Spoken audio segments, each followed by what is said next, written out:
A little bit Christmassy up in here today. I'm not gonna lie. Oh, I love Christmas.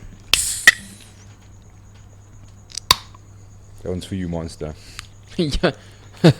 Your Monster, hit us up. We really want to be sponsored, please. Please, alsjeblieft. Oh, please, for sure, don't do that again. Every week we have to deal with that. This dude's munching on some Sorry, guys, I'm so hungry. Came straight from jiu-jitsu. beer town. Also came from Do you guys ever watch what was it? Duck Dynasty? No? I think it was on like History or something.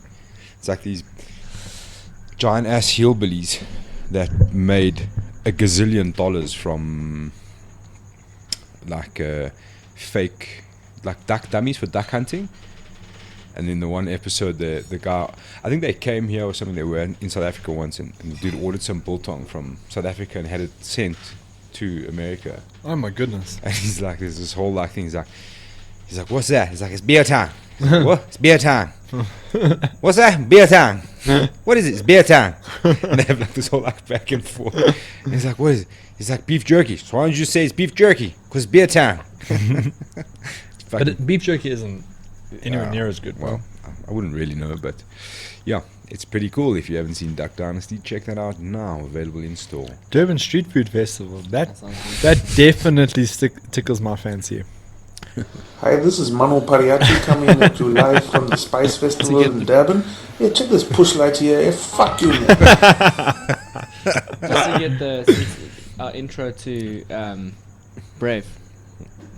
Brave and The go. breakdown. Go. That was it. Yeah, yes. I'm not gonna lie. I missed you fellas, eh? It's a weird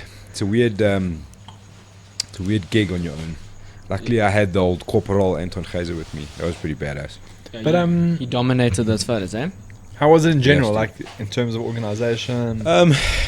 Dude, like I thought about it quite like long and hard on exactly how I felt about it. Obviously arriving there, it was quite exciting when we got there, because it's completely different to what you're used to. The cage is different. It's that round cage. The walkout's pretty different. So they had like a big screen at the back, so the guys walked from either side, and they had cool graphics in the background. I don't know what the stream looked like, but it looked pretty. The stream was pretty difficult, bro. It kept cutting. They were having production issues. You could hear the van talking to the to whoever the actual like production manager was. It was a bit, and it would be weird. It would go and then it'll just stop, and then you would try and reload the event, and it would just come back saying that they can't find the stream. So it was a bit frustrating, but I got to see most of it. Which is weird, because most of the time Brave stream is pretty damn legit. Yeah. Look, so I mean, we watched most of the stuff from Brave Yeah, on that yeah, stream. yeah. It was just really bad for Saturday. what you got there, boy? The juice one's more delicious, definitely. Dude, that's like a liter, eh? Good lord. Yeah. But have you ever... Roarke needs it because he trained so hard today. So yeah, dude, like I was the first person that asked me my opinion. I think I was quite critical, but then, look, there was a lot of things that I think the power went off twice during that event for load Completely shedding. off? Load shedding, yeah. So I think one of the first times the stream bombed properly, it was load shedding, and it was everything like rebooting. Okay. Because I was sitting right behind the commentators, and dude, at a point they were like, so like imagine the screen, and they were both facing this way, just to try and like one was trying to see like the direct feed to the system, like the screen, and the other dude was trying to see the action, because their screen had completely frozen. So the actual like lighting or like the actual main cameras, was that all done on a generator or? Look, there were massive generators there, dude. I think for Sibaya, because when we arrived, they were actually having load shedding, so we could see and hear the generators, so that was definitely there. But I mean, I think just that click over time up and down was probably causing problems. Yeah. EFC actually ran an event at Sabaya with load shedding before. That click over thing, I think that had the generators running the whole time. Well, most casinos, I mean, all casinos will have generators. It's just whether the event's entertainment area is linked up to that generator. Dude, look, I think I was messaging you guys saying it. You guys asked me, is it gonna start at 6? And I was like, there's no fuck. Yeah. Because they were running around, but they were headless chickens. You know what I mean? And it's quite strange to see that from a big promotion. Open that picture of Dan walking out. Let's see if we can see. So the walkout's quite cool. Can you see it's got like his graphic? So it had like blue corner, red corner, and they came out from different sides and like a cool. And the ramp actually went straight into the cage, which was quite cool. Almost like Bellator does. Yeah. Very similar to Bellator. The cage was super weird. The canvas was fucking loose. It was You could see it on springy. you could see it on the stream. It looked like the canvas wasn't actually lined up with each other, and it was just like it was moving as they were moving on it. So I don't know what the issue was there. So look. Let me put it to you this way: the fights were majorly high quality. I thought it was a good card for Durban. There was a lot of Durban heroes on there. What confused the shit out of me was that Amin Ayub, I can't remember who he fought. In the middle of the main card, you had two foreigners. You know what I mean? Yeah. I felt like maybe Martin de Beer should have been in that spot. You know, it just didn't make sense to me. You know, like I think maybe from Brave's That point Ayub comes in like quite highly rated though. I mean, he was the UAE Warriors champion. But I guarantee you, no one from South Africa knew. Bro, I promise you, like, people actually switched off. I didn't watch the fight, bro. I took that time to try and do like a bit of interviews and stuff. Like doing interviews was pretty tough. How was the crowd though? Was it well supported? It was small, dude. The crowd was really small. Which is crazy because when EFC goes to Durban, it's like packed. Look, dude, whatever seats they had were packed out, but it wasn't a lot of people at all. Like really. Oh, so the seats they had there were full. Yeah. Okay. Yeah. So they had catered for a small event. That was a plan. Okay. There was really not a lot. I think the EFC events are normally like 1,500 there, huh? 1,500 to 2,000. Nowhere close to that. Is it? Nowhere close. Not even half of but that. But there's a big portion of that that's standing, right? Yeah. They do those like cocktail chairs on the outside. I used to love the Durban That was the most EFCs. fun. Those were the best. Yeah, look, it's I don't know. It's a bit of a weird setup they had there. Like it felt like really small and it wasn't too much of a crowd. There was a lot of support, obviously, for Martin de Beer. Mzwandile had a lot of support. So they had like Zulu dancers, which was cool for the first few minutes, and then the drum got a bit much. Actually, the Mzwandile fight, I saw Jeremy doing well in round 2. Like he was doing pretty well. Then the stream cut, and I got back, and I don't know what had happened, but it looked like Jeremy had just been like run through like an absolute ringer. Like I don't know if it was the second or third round, but so I was like, "What happened?" And then you could just hear the commentators talking about it. I'm like, "Fuck, what's going on?" Yeah, dude, that was a pretty badass fight, to be honest. And I think just like a straight stand-up slugfest was pretty hectic. Yeah, It seemed like I think Mzwandile got dropped twice, eh? yeah. At the end of round 1 and round 2. but the But straight back. he up was as using well. that like almost that long leg kick to stop Jeremy doing it. I think from what I saw, he kicked that leg out within the first round already. Jeremy was struggling to get into that thing. Dude, I don't know. Mzwandile looked good, and I think it was the perfect matchup for him. Again, any sort of heavy wrestler is gonna give him a problem. But let me tell you, bro, he looked really, really good. I was super impressed by. I saw Jeremy go for like one takedown. That was about it. I think for Jeremy, I was thinking about watching fight. I was like, shoot for the takedown. You know what I mean? Like, stop trying to be that hero. You know what I mean? If you want to get the win, go and do it like that.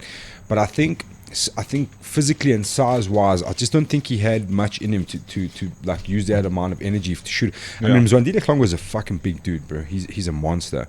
And I don't know. Okay, Jeremy's like far in his career now, but I don't think middleweight is actually really where he belongs, to be honest. Like he's got the frame of a welterweight. You know what I mean? So I think at that point he was like really quite tired. He took a lot of like leg kicks, and there was a lot of body shots that were landed like kicks to the body and stuff. What like broke that. his nose? Or I don't know if it is broken. I don't know, dude. There was a couple of wild things. Like Klongo was throwing quite a few kicks up the middle. Yeah, I thought it was a front kick that hurt him, but I think it was one of those, to be honest. But yeah, dude, that was a cracking fight, dude. It was a great fight. The fight before that, which was Ibrahim Mane, bro. Oh my! I didn't get word. to see that actually. That was He dorsed hard. dude. It was brutal, brutal. And that was, remember, I don't know. I've said this to a few people before. That fucking medic from who's always at Fight Star. The ER24 guy. So there's no, he's not ER24. He's something else, bro. Oh, I know who he is. yeah, the guy with the grey hair. Yeah. Like, I've had some words with that guy. dude, that oak is the fucking worst oak in the world. Every time somebody gets knocked out, my heart stops, bro, because you can see that oak is panicking. He has no fucking clue what he's doing. And the weirdest thing for me, there was no doctor in there, bro, which pissed me off. And this, there was no doctor, dude. There was an ambulance outside, and that dude, that was it. You know what I'm saying? And this is what Cairo's point was about this whole master scenario. That's master's regulation. They just need that guy and they're happy. No doctor, fuck all. You got to have an ambulance and a medic. Dude, that oak does not know what he's doing. Ibrahima was out for so long. You could see he was just absolutely panicking, bro. Absolutely panicking. This Kevin Ruart is an absolute beast, dude. And Ibrahima Mane looked good up until the point he got caught here, to be honest. Like he was doing really, really well.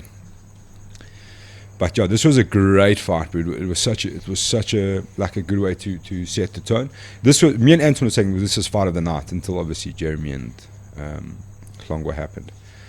But yeah, overall, dude, it was a good show. The fights were good. Oh, yes, he took some serious damage there at the end, eh? Yeah, I actually forgot about that. Can you see this guy's panicking, bro? The ref, you can check. He's like, well, he was knocked dead, and then like 2-3 clean shots directly after. Yeah. There was, dude, that was a bit hectic. Actually, I forgot about those shots afterwards. It wasn't like the ref was ripping him off. The ref was almost like trying to stay clear of being hit. There's no replays on this thing. You can't see. That the was refs, weird. Hey, there was no refs, replays the whole night. I just don't think they had the ability, bro. Well, the stream cut for me just before this knockout, and when I came back, I just checked Ibrahim tossing on the floor. Check, which one knocks him out? It's coming now. The left hook and left uppercut there. Close. 3. 3 bad shots afterwards, eh? He even frames against the cage and gets his bearings. Is that that's the medic Andrew I'm Smith? talking about. No. No, he wasn't there. Thank God, I thought he'd probably bitch slap me. Andrew the Smith. Ref, the official. Ref. Oh, no. Oh, yeah. The Irish fella. Some Irish fella that was there. Yeah, dude, look, overall, the card was really good. I really enjoyed the card. I think there was a lot of... You know, if that dude gets tested, it's all because of you. Which dude? Smith. Bro, I didn't make him look that big. It's not my fault. What are you talking about, bro? I'm just made an observation. Yeah, dude, like it. I really enjoyed the fights. There was some cracking fights on there. I think it was a well thought out card. That dude is a real deal. The dude who fought. In Corsi, I wanted to say that in Corsi's fight was actually phenomenal. Dude, he looked incredible. He did phenomenally well. This He looked looks incredible. dehydrated. No, he was Never fine. mind. Trust It's me. just the. Dude, shout out to Nkosi, bro. He looked insane, bro. That was a really good Whole display. new level. Yusuf actually messaged me and he's like, that's matchmaking, dude. He's like, that's the kind of fight Nkosi should be having. That's a tough fight, but that Ian Cleary comes with a serious background, bro. He's like directly coached by Owen Roddy. Owen Roddy was in his corner. I mean, if you don't know who Owen Roddy is, he's Conor McGregor's striking coach. You know what I mean? Climb out from underneath that rock. Yeah, exactly. So there was some this fight. It This went the way we thought it was going to go eventually. Yeah, dude, I think I don't know how that guy got licensed to fight. No idea. He hasn't fought since 2015, and it looked like he's never fought in a very long time. Yeah, he's just a madman. I know everyone was like, "Oh, he had so much heart to be in there," but no, it's actually dangerous, bro.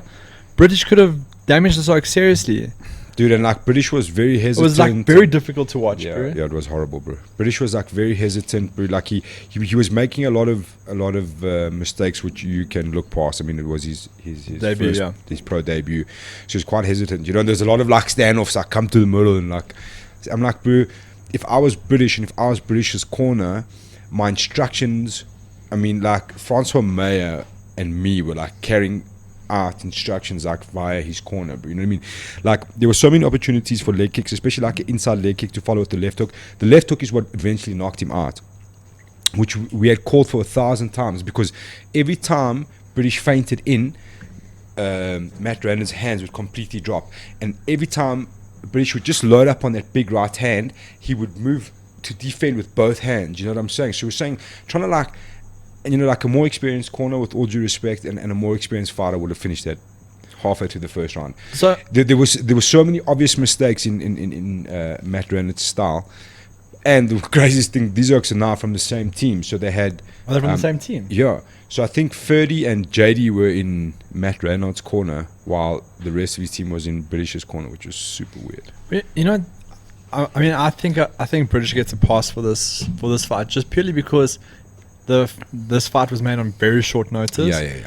And it was his pro debut. If you go back to like British's fights where he fought Riyad Pandey, like that was a different fighter. Yeah. I mean, he absolutely obliterated Riyad Pandey. But I mean, and Riyad Pandey is a better fighter than this Matt Reynolds. Dude, like, make no mistake. British did what he needed to do. He looked crap because he had a crap opponent. He didn't look crap. They were just very amateurish moments, you know what I mean? But it wasn't his fault. He was being suckered into that, you know what I'm saying?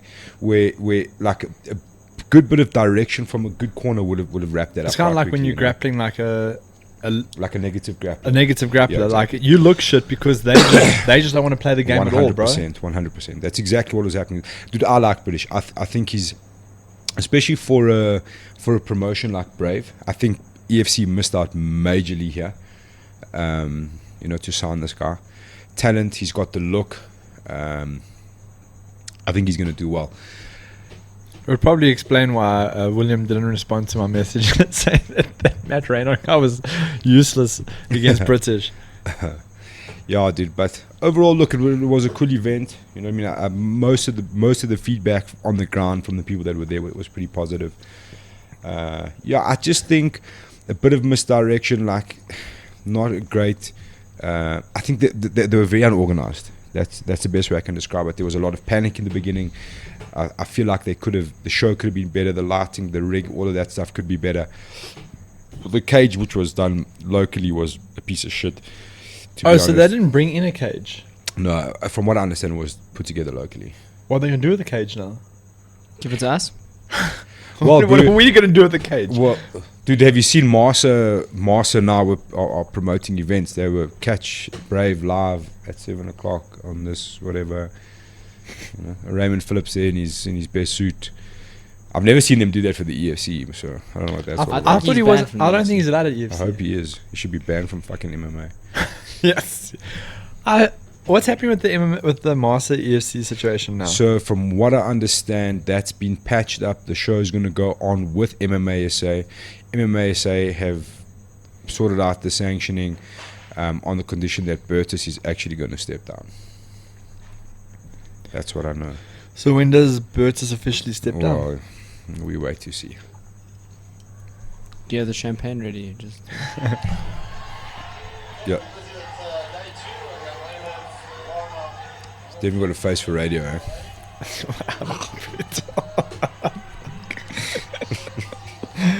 I thought this was Brave. Never mind. No, it's just photos, bro. Like go down a bit more. Oh, they're Whoa, here promoting we go. EFC.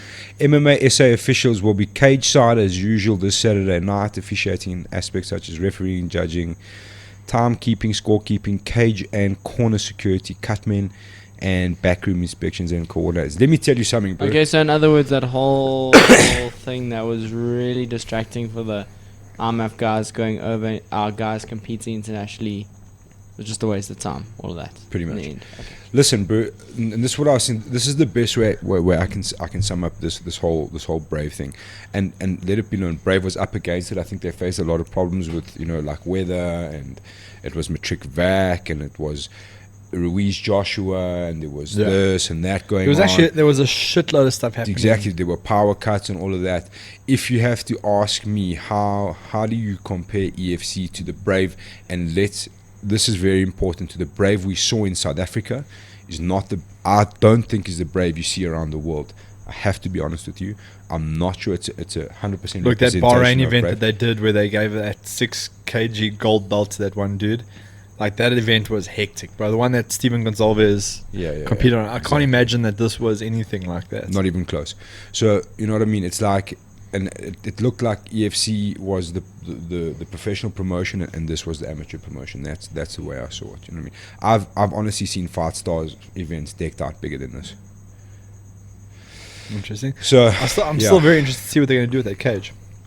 Give it to us. You keep saying that. What are we going to do with the fucking cage? What aren't we going to do with that cage? Yeah, it's going to sit in storage forever, bro.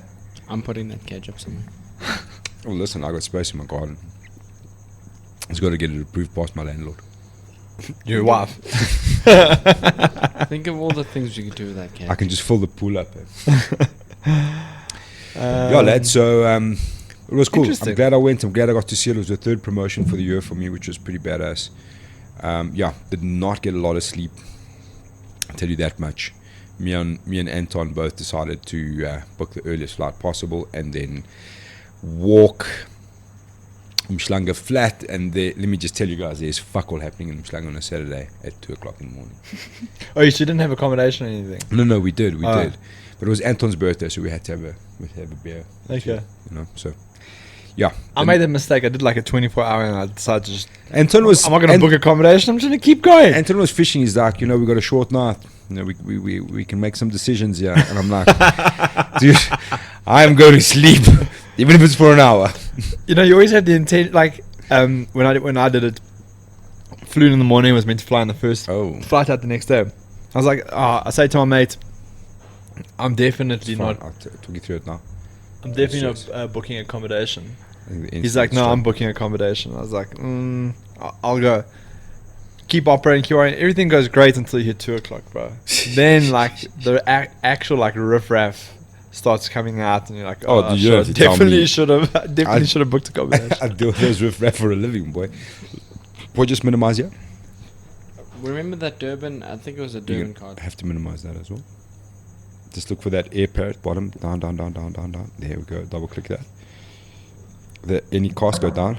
I do apologize to everyone for eating, but I'm ravenous at this moment. I don't know why this connection's lost.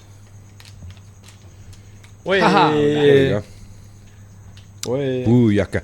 Right, fellas, it's fight week. I'm so pumped. I do love a fight week, I must be honest. I get so excited. Have there been any engaged episodes? Yeah, bro. On the Besides BigAl YouTube channels. No, there's been jack shit. That's why I've been trying to do it. But I think they scrapped it. I need some practice. Is it? Yeah, they did. Oh, man, I should enjoy those. Shout Chilas. First things first. I try to get... Yeah. I've got to practice those, which is what I've come to realize. Tommy Stratum versus our boy Gwala Death Squad. Who did he replace? JT Buerta. I saw it a while ago. He was in a sling, so I figured that was going to happen. Oh, then Gwala Death Squad. Back in the game. Al Lang Gwala. No. Alang Gwala. Oh, Casual name Look, change. I like this. I like this fight way better for Elvis. That being said, Tommy Stratum is a bro. You know what? I think it was Simon Stevens who said, he was like, if Chris Weidman is like the All-American, surely this dude is the All-South African. Dude, you should have seen him again at EFC. I saw the photos. It was the amazing. best thing ever. Did you see his pants, bro? Please go and try and find a photo and let's see if we can see I love it, bro. He wins. Bro, have you ever seen khaki boxer shorts, bro? Like outdoor khaki boxer shorts. It's the best fucking thing I've ever seen. I love this guy. This guy should be running for president, dude. He wins walkout shirt of the year. Yeah. If there was that category, he wins all African, all South African of the year. You see, it's only headshots, bro. I want to see. No, you had one of the... Yeah. Let's go. Look at this guy, bro. Oh, this is what this dude wears every day of his life, dude. Make no mistake. He's got a giant fucking Land Rover parked outside. He is the man, dude. Make no mistake. Yeah, maybe one of the... Oh, no, I don't think they were any of those. Damn it. The video of the face-offs have full body of him. The video? There was like face-off videos. That was from me, I think, bro. Or it was on their social media. They haven't posted anything yet. Not yet. Shame, Gareth McClellan has to relive that thing forever until this fight happens, eh? Yes, bro. That's just been on replay for months now.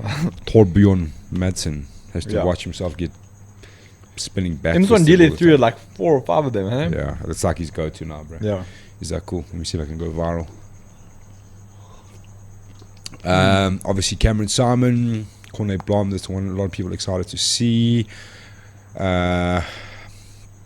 Nerix Has Corne won in the UFC yet? No. I don't think so. I think he's owned 2, huh? Stefan De La Rey. Samoa's versus Richards. When Richards brings it, he's actually quite exciting to watch. Yeah. He wants to hit people. Yeah, he should be And locked up most times. Nerix also like you expect him to do so much better, you know, like beating Thie was a big win. So like when he lost after that, I was like so like confused as to like how this happened. Like you beat the best guy in the division, or now he's the best guy in the division, but he was one of the best guys back then as well. And then yeah, I don't know. Nerix's a conundrum. Yeah. I think he's one of those guys, like, depends on how his camp's been. I think he's very, like, very cerebral. He's got to have that momentum going forward. But look, dude, I'm happy with this prelim card. I think it's a good one. Some great fights. Yeah. Some very great fights. Should we jump into this main card, bro? You didn't Scholar? even talk about Smith versus Siabi or Cassandra Yeah, versus... we're just going over it lightly, bro. No, The main card gets the Yes, we're juice. gonna go balls deep now, bro. Knee deep, son. I didn't realize that Asiashu was taller than Chipfumbu. Dude, it's so... He looks longer as well, like limb-wise. Yeah, he does. He's a bit longer, but Sylvester looks a little bit thick, dude. Like, he's definitely... When I say, He's I'm competed not, at flyweight. yeah, I'm not saying thick like my boy Andrew Smith down there.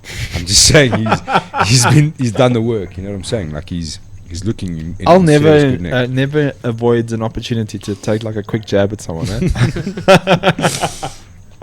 Dude, this fight is so intriguing to me. And having spoken to both of them, it's quite interesting to see.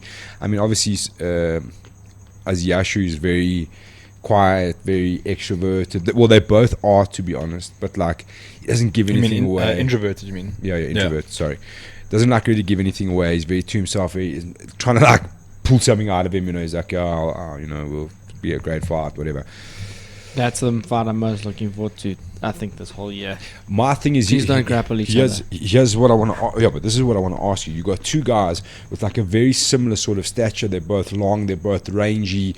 They're both very good on the stand up. They both have similar tools on the stand up. You know, like a good jab, a good front kick. You know, a good push kick. You know, do you think either of them is thinking about the wrestling aspect of that? Do you think we'll see a guy like Sylvester Chipfumbu, who comes from I don't want to say a wrestling heavy camp, but a very wrestling adoptive camp, might just, you know, like work around and then look for a takedown and try and finish it like that? I think Chipfumbu has more tools in the striking than Asiashu. I like Asiashu and I think he is a great talent, but what Chipfumbu can do is that he can initiate a combination and change that combination based on the reaction from the opponent. He's also his fight IQ is a little bit higher than Asiashu. Like when Asiashu fought Billy, you know, like he just basically followed Billy the entire time. Whereas Chipfumbu cuts angles, he mixes up the kicks and the punches like quite well. He can also, like as I said, initiate the combination, and if there's some sort of like angle change from his opponent, he can adjust to that like midway, you know. And I would probably assume that he's got a stronger grappling base than Chitamba. So I think it's a nice matchup, but I do think Sylvester's going to be quite dominant in that fight. So with two guys that are quite well versed in the stand-up, they're both lengthy and rangy. So you've kind of highlighted Sylvester's kind of key there. You know, he's going to have more tools. Maybe he's going to throw in a bit of grappling in the mix. What do you reckon is like the keys for Asiashu Chitamba? Where does he win the fight, and where does he avoid the danger, really? I'm actually not 100% sure. You know, Asiashu, I've never seen his grappling, so I don't know like how skilled he is at grappling.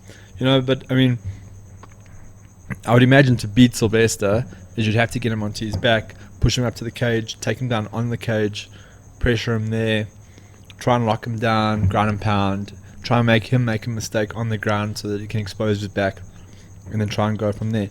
How did Zulu beat Chipfumbu? Was it just a striking TKO, yeah. all out striking TKO, war? yeah. Did Did you ever see? I think similar sort of like remember like Zulu of old, that very pressure heavy, like hard kick and then like fast hands and then another hard kick, like push. But you once back again, into Zulu's the cage. also good at like putting his hands and feet together in combinations, you know, and he's like quite aggressive on the offensive, you know, like he just keeps coming.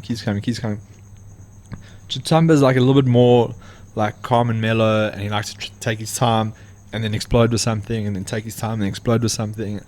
So yeah, I don't think that's going to play out well against Sylvester. Sorry, Roarke, what were you going to say?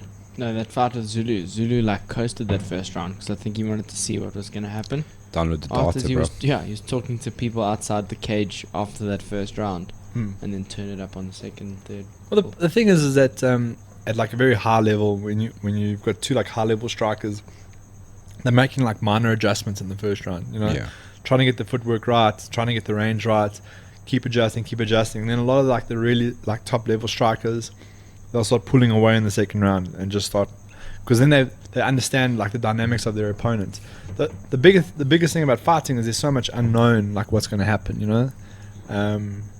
So yeah, but I honestly believe that it's going to be fairly one-way traffic for Sylvester. I think in my head, the way I see this fight going, I see like a very stand-up heavy first round. Yeah. I think Sylvester and Aziasha will try and make some reads, you know what I mean? Like it'll be maybe a slow start, and like like the second half of the first round will be quite heavy in the hands.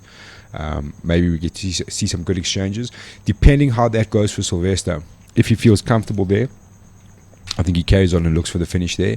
Yeah. If he's not all that comfortable, I reckon he's going to pressure him to the cage, and exactly like you said, like if Chitamba had the wrestling credentials, do the same thing. Pressure him to the cage, get into that clinch a little bit, pull him down and finish him there. Yeah. That's what I see. I think Sylvester's going to be a little bit stronger. Yeah. One thing I do want to say, like there's quite a cool narrative here between these two fights. I think Graham was super smart in the way he went about this. He took Thie's Jacobs and said, okay, we need to produce a contender here. We've got these four guys in the mix. Let's put the two strikers together, and let's put the two grapplers together.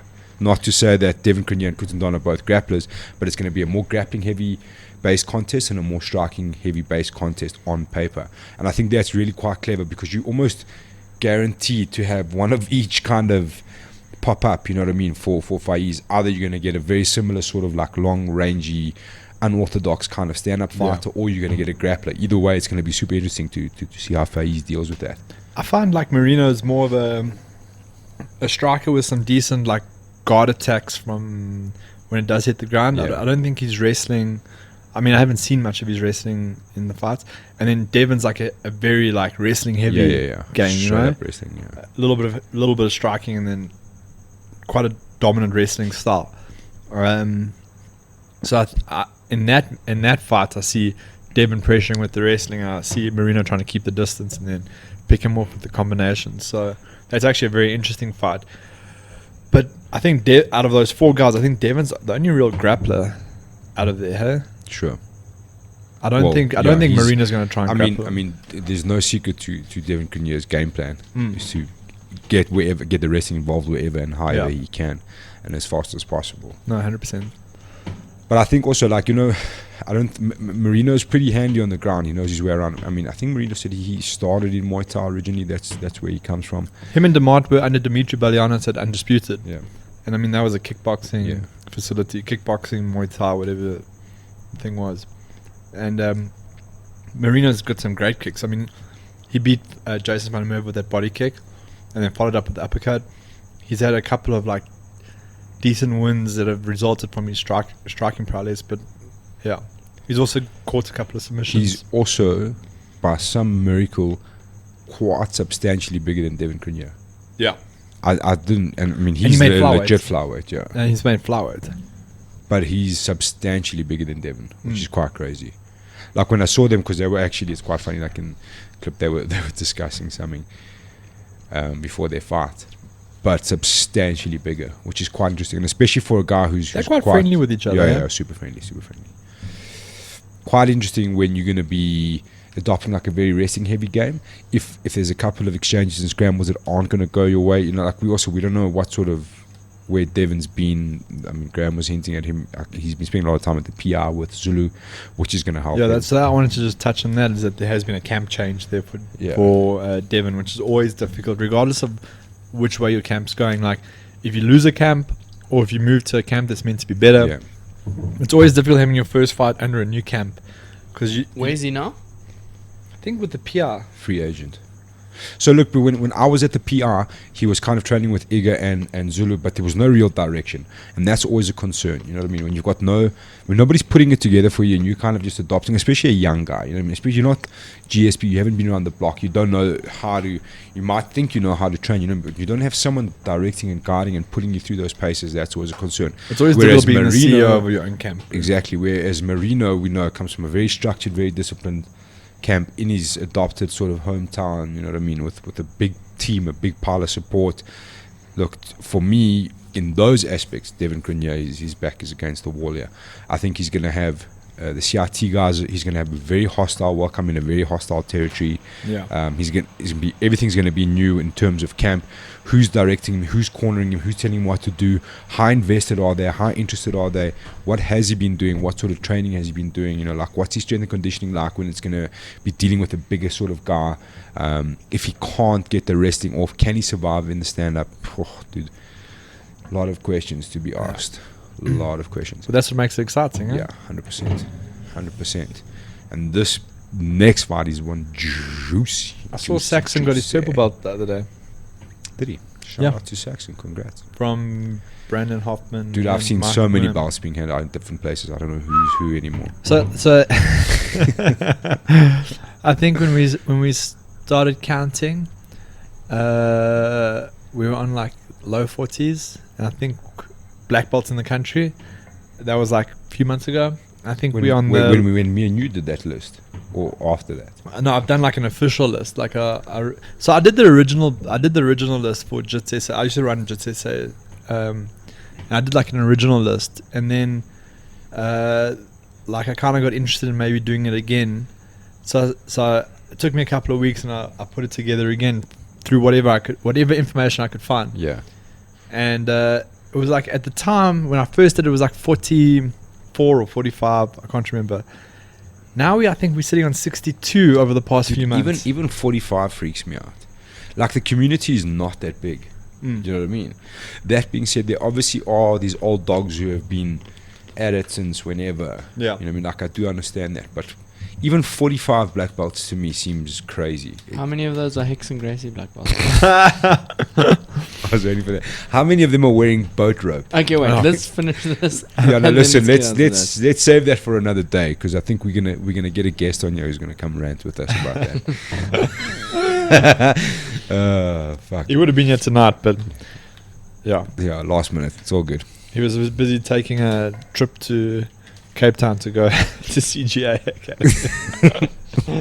Yo. Oh, I had a good chuckle today, I'm not gonna lie. Yeah, Saxon Delafield, Anisette Kanyeba. Jeez, dude, you know what? This is a fight I've been dying to see. Obviously, it's a rematch. It made so much sense so long ago. I'm so happy it actually came to fruition, to be honest. I think because both of these guys they have to be number one contender from here for lightweight, whichever one wins, because they've both gone on this tear since. It's kind of like one of those, it's like the perfect rematch, you know what I mean, where I think Saxon got knocked out, he got TKO'd, eh? Yeah. Like, to sell a TKO rematch is often hard, but when you've done that and you've done all this other work in between and met at the same place again, 100%. To me it makes a perfect fucking sense, you know what I mean, because it's a shot at redemption, it's a shot for number one contender. And both guys have been like massively But is it a shot impressive. for number one contender? It has to be, dude. Fucking surely. I heard that the first event of the new year is going to see Joe Cummings and Elena Lunga. Yeah, I've heard that as well. So then these oaks on the back burner again. Yeah, but they get the winner of that. Yeah, but neither of those oaks don't fight regularly. Both of them don't fight regularly. So neither of those oaks are going to fight again until June. Well, So like thanks these for oaks just ruining this fight for everybody. well, these oaks. Well, someone's a wet blanket. This whole thing. But like the reality is that these oaks are still going to be on the back burner for another 4 to 5 months. I hear you, but I mean, if it's for a title fight, I don't think that's the end of the world. If what I would like to see, and if I was these guys, I would be pushing for that. maybe you're right, because no one's saying anything about number one contender here. Maybe closer to the time, maybe we see. What would be a crying shame is if the winner here took an interim fight before the title fight, and then there was a loss somewhere, and then you're back in the shithole again of who's next in line. Yeah, dude, I don't know. In my eyes, the winner here gets a shot at the belt So in their next fight. So you think I Saxon's reckon- going to fight for the belt? I reckon if Joe isn't available to defend early next year, they need to put an interim title in place. 100%. Or if Joe doesn't have any intention of coming Defend or back to South vacate, Africa, then he should just vacate the title, let Elaine and one of these guys fight for the title. Yeah, that has to happen, bro. We need some closure in the lightweight. You know, we will run through the weight classes. I was having a flick through with someone the other day. But anyway, you see, like exactly like you say. And when you look at the fight and you look at Delafield's work, you're like, cool. That's the way it's going to be. He's going to steamroll. Dude, and I've said that so many times about Anisette, and he's proved me wrong. Please pull up his record. So many times. Is he on a 2 or 3 fight win streak now? I don't know, but he's called Don Madge and Boyd Allen out at every turn. That win streak. Dude, I remember the last time he called out Don Major. I can't remember which event it was. I mean, in the same promotion. Dude, No, he used to. It was like a thing. It was just After every before, fight, yeah. he used to call out either Boyd or Don. Just before Don signed for UFC, he called Don out. I actually burst out laughing at the media desk. People looking at me. I was like, no, my son. Stay in your lane. I won't fight Don Maj. Don's a scary Bro, individual. and listen, okay, barring...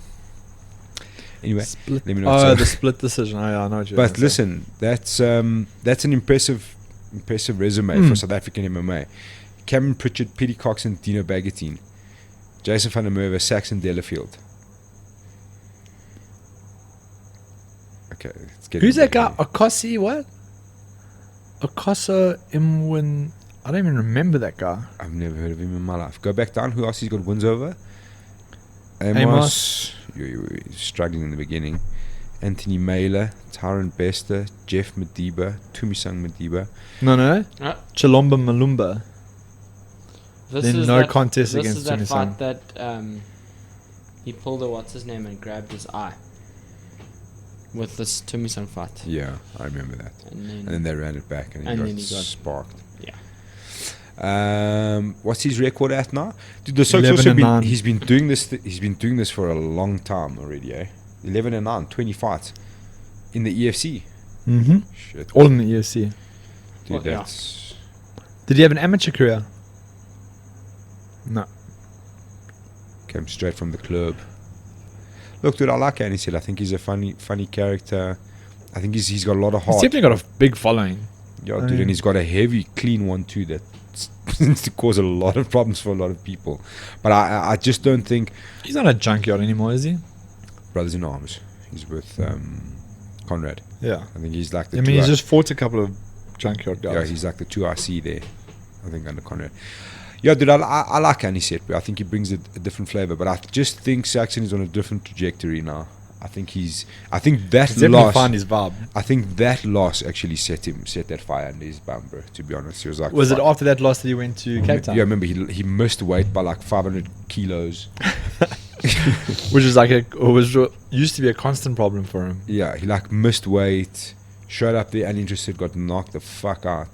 And I think that was like, okay, cool. Listen, if I got to do this, I got to be serious. It was always like weird to like see Saxon perform badly after like having trained with him a little bit and being Yeah. like, Sark's a fucking animal, but he just wasn't putting it together in the on the actual night. So now to see him like put it all together and to see that what he was doing, what he could do in the training room could translate into an actual like what he does in competition was awesome to see. But yeah, I agree with you. I think Delafield for the win there. Technically, how do you think But- Saxon wins that fight? Everything. KO. Just a KO big triangle, big yeah. right hand I triangle. think you're going to see that 1 minute monster, however it's done. What did you say? What did you say is his key to success? But with that said, like if you come like a berserker against Anisette, he can definitely sleep you. yeah, He's proved that. Yeah. So would you say like maybe you want to see a little bit more calculated from Saxon, take his time, pick his shots in the beginning, find that opening. You know, Aniset's going to come, he's going to throw that 1-2 like with that left hook behind it quite hard from the get-go. If he finds his way through, fucking he's not going to stop. If that oak smells blood, dude. It's going to be an awesome fight to watch. I think there's going to be, somewhere along the line, there's going to be a lot of chaos. And very early in the first round, there's going to be a lot of chaos. So I in my head, I see both of these oaks getting tagged a little bit, and then somebody's going to sleep. And I just don't know if Aniset's power still will translate to cause Saxon problems now at this point. Has Saxon ever been knocked out? You got T-code by Kanyeba technically. And also when you've beaten someone in that fashion, like you come in with confidence as well. You know what I mean? You've already beaten someone. Hey, Saxon still had hair in that picture, bro. No, that shaved. The shaved barb is definitely better. And no tattoos. Now he's like a walking piece of artwork. That have you seen the scene on his back? He's got that it's like a war scene. That polished trash like barb to his tattoos, eh? But I think it's like some kind of war scene. On a guy on a horse or something. Keep going. Aniset, TKO, eager, trying. You're running straight past it, Roarke. What are you doing? Jeez, like he fought Martin de Beer. What was Martin doing? Roarke, we're not looking at that. We're looking at what happened to him. So it's been TKO. Yeah, punches Sean de Lange as well. So never knocked out, but okay, stopped. Yeah, I don't know. I like this fight. I think it's gonna be interesting. Don't blink. Yeah, definitely. Do not blink. And then we move on to the ladies. Co-main event. Yo, let me just say this out because Miss Manalino made sure that I would mention this after making some fat jokes previously. I was about to say, am I going to eat my words about the fat jokes? Or she is in serious shape. Nice. Serious shape. It's one of those things where you're more than happy to apologize for a fat joke. Listen, dude, I saw Amanda. She is in serious shape. I think from the time she had an operation, she had a couple of things she was dealing with. I think from the minute that stopped, I think it's been non-stop. That's awesome. I obviously didn't see her like she was just in normal clothes like jeans and stuff, but I think she's in some serious nick, dude. She looks the part. She's taking the fight very serious. She's very relaxed. Well, you can't take Manon dude, lightly. And this is the weird one because I mean I got to speak to her in Durban. Obviously, we look at Manon's kicks, high energy, like lots of variations of kick constantly coming. Technically, stand-up wise, Manon looks in a different league. I think their stature, when they had the face-off, they're not massively different inside. Manon is obviously quite tall for that weight division, but Amanda's she looks in good nick, dude. I don't know how this fight goes, but we know what both are going to do. You know what I mean? We definitely know what Manon's going to do. Amanda's good at finding a way to win, bro. I mean, her and Manon are both former world champions, IMF world champions. Yeah. So they've got like a similar history, and Amanda's a little bit more experienced. She's had a couple more fights and fought a couple more international opponents in her pro career. So as a South African, I really do want her to win. Sure. And I hope whatever she's been doing this fight camp was the right thing, that they've figured out the conundrum of Manon. Because the last person that figured out Manon definitely lost the idea. I mean, Connie got murdered by Manon the second time they fought. So you'd imagine that getting Manon to the ground is the key, and like pressure with her wrestling. But Connie, whose whole game is wrestling, couldn't get her to the ground, and actually got damaged on the way in. Most of the damage came on the way in. I think Amanda's got to make a brawl. I think that's the style that suits her. Yeah, I think that's where she's most dangerous. She's got to make that fight ugly. She can't sit at a distance and let Manon pick her off with those kicks. We all know that. She's got to find a way to close the distance and to make that dirty. That's the way I see it. She's got to get a bit of clinch going. She's got to close that distance, because I mean realistically, Amanda. Look, I'm going to say this from my point of view, in my opinion. I don't think Amanda has the tools in the stand-up especially at range. You know what I mean? To deal with that, I don't think many females, especially on the African continent, have the skills to deal with that. She has to find a way to get inside, to make it ugly, work a clinch game, maybe a bit of dirty boxing, kind of like a DC sort of style. You know what I mean? Like flay the hands up, you know, like get your hands in her face, close that distance, throw a couple of dirty shots, maybe try and work the body, maybe even like a couple of early leg kicks just to try and slow her down a bit. You've got to slow Manon down, dude. That's the way I see it. Those kicks come from everywhere and they come at a blitz, and it's like a constant blitz attack of legs. I mean, that's what she does.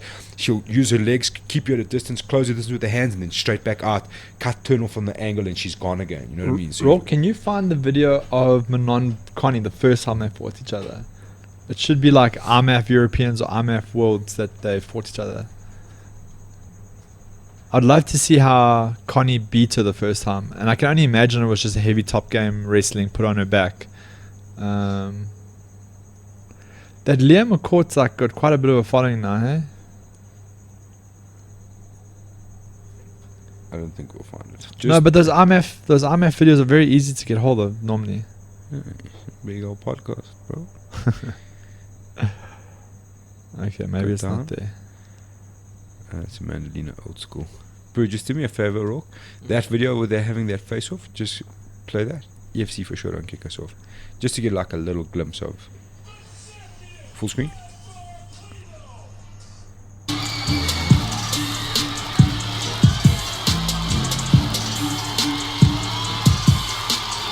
It's exactly like that, bro. The challenger, Manon Oof. Check how she works at angle on the exit, eh?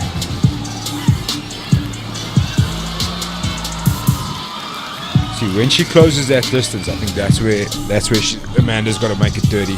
That side kick is what makes it so difficult to take her down. All right, so let's make this thing official. Let's get the face off right now, right here. Aldrich's also a monster in the background.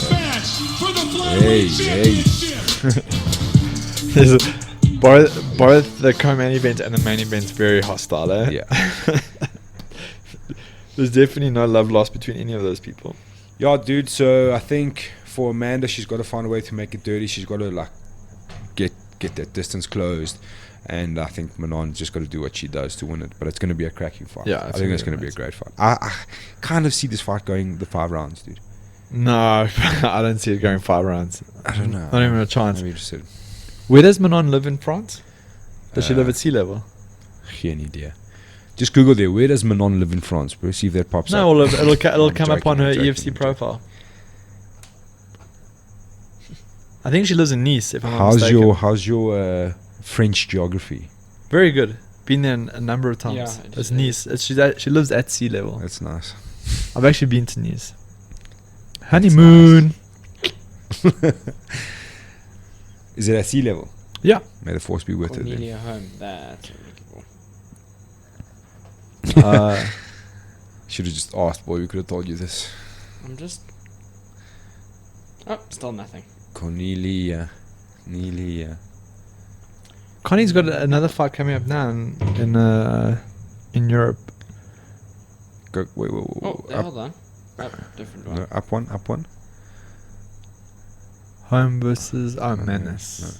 No. Okay, boy. Let's have a look at the main event. Yo. This is definitely the biggest fight of the year. Okay, have they shown the stare down or anything? They have. I saw it somewhere. Was it you that I saw it from? You're gonna have to go to my YouTube page, but just go top right. Yeah, click. Yeah. It's weird this oak's never used YouTube before. I remember my first time on YouTube. He's just a grumpy gills because he's injured. Now he doesn't. He's just sulking there in the corner. Mr. South Africa. Yeah, it's right at the end if you aren't sure, boy. That's generally how these things work. See the size difference, bro?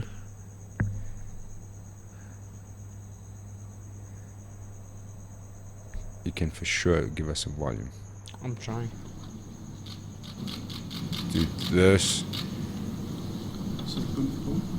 here, was so intense. But Brennan's not shaking at all, eh? Everyone was like, oh, Drickus won the stare down. I'm like, I'm not so sure, bro. Looks like he's looking into the back of his brain there.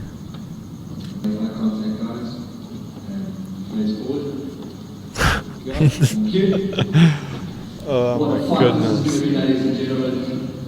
I'm so glad I'm the MMA. Drickus is a unit, eh?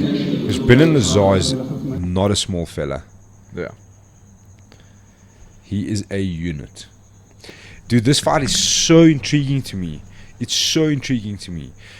Obviously, when you look at the body of work and you look at the records and stuff like that, I mean, that's the worst thing to do with Brendan Lazar, I think. And I think that's where a lot of people make the mistake. Is you're like, I do not ever bet against that. Okay? Never again. It's a hard. guy was hard trying to and get him fast to rule. say, never bet against Lazar. And he was like, no, it's too cheesy. I'm not saying that. But, You can ask. It was just before the Gareth fight. I was like, I would not put money on that fight. Yeah, Never. I mean, we've always I've seen said him on do the it. show. I've seen him do it like countless times now on the fighter, and then again in the final, and then again with Gareth. He just finds a way to win. So let me ask you, do you think Brendan Lazar possesses the power to knock out Drickus du Plessis? Yes. One punch knockout. Yes. He's definitely got dynamite in his hands, bro. Like, I mean, So add on top of that, Drickus gets hit in fights. That happens. You know, like he Look, uses. Drickus will eventually start to adopt like that very high shell. You know what I mean? Like after getting tagged, but he definitely gets. I don't tagged. think it's like a Shane Carwin or a like a Rosenstruck's type of power. power, He's not gonna knock you out from short range. He needs to like land that big one, bro. Full extension. So I don't know how often Drickus gets hit with like those Full big shots. extension, yeah. But yeah, Can we Like pull the- up? Can we go? There's two things I want to do there at KSW. I'm hoping none of you guys have seen the fucking world's most amazing walkout at KSW. who But- was it? Scott Askham. Yeah, I Dude, heard about it. dude, I haven't off seen the it. charts. Anyway, but I just want to see if there's like a little clip, like a little highlight of Drickus's last fight, or even his last fight, dude. Because Drickus's stand up in that fight looked ridiculous. You know what I mean? Definitely no thanks to his pad holder though.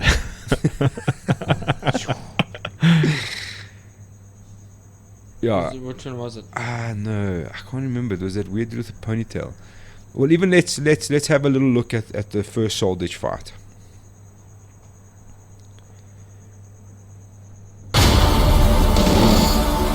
Oh, volume's definitely up now. You know, like KSW45 Return to Wembley. I can turn it down a little. 5-rounder.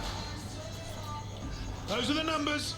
Those are the fightonomics. So This guy's from Camp Dynaball. Hey, the guy on the right. yeah, as you can see. Have you ever those photos of that camp? It's like Camp Deutschland or something. No, They it's all look like they're. Do not blink. They What is all it? look like they're from like a bodybuilding show. yeah.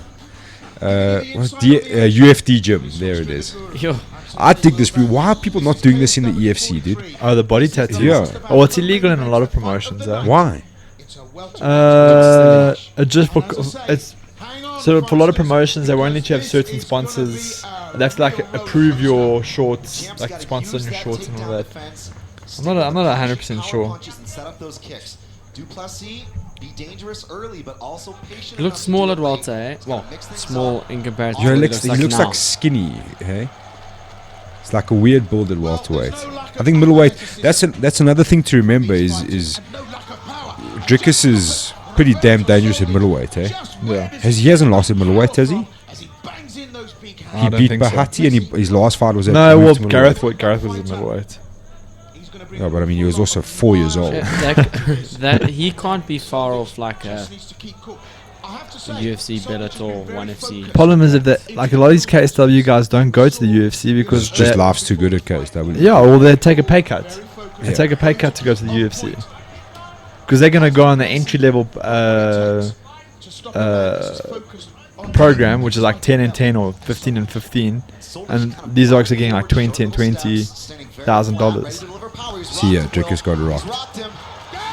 So he gets hit. This is what I'm talking about. I'm not sure if he got rocked there though. It looked like he slipped. No. He got tagged just before that. Don't be negative. All. Straight to. I'm not being negative.